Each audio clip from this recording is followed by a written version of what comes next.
ላይ ነበር። ኢትዮጵያ እኮ በታሪክ ረገድ የተባበሩት መንግስታት የትምህርት ፈንድ ላይ ጣሊያን እናሰግደን ያሰገደችው ምን ብላ ነው? የኢትዮጵያን ታሪክ መሸነፋቸውን አድዋ ላይ ጣሊያኖች እያስተማሩ አይደለም እኛም አይቸው ለመሸነፋችን እያስተማሩ ነው ብለን ያሳደብን። የማያነብ ትውልድ ሙት ነው ለኔ ማለት።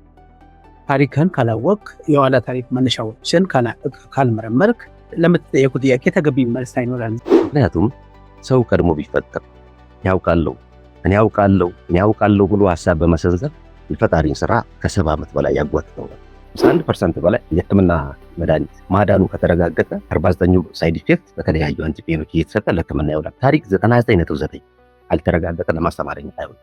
ሶፋው ላይ ተቀምጣ በንቀት ገላምጣ ደግሞ ለተማሪ ማይቀንስ 10,000 ብላ ብትነግረው ከቁጣ ከብሩ መልጦ ያስገረመው ቤቷ ግድግዳ ላይ በጥቁር ተጽፎ ያነበበው ነገር ቤት የእግዚአብሔር ነው የሚል ጥቅስ ነው።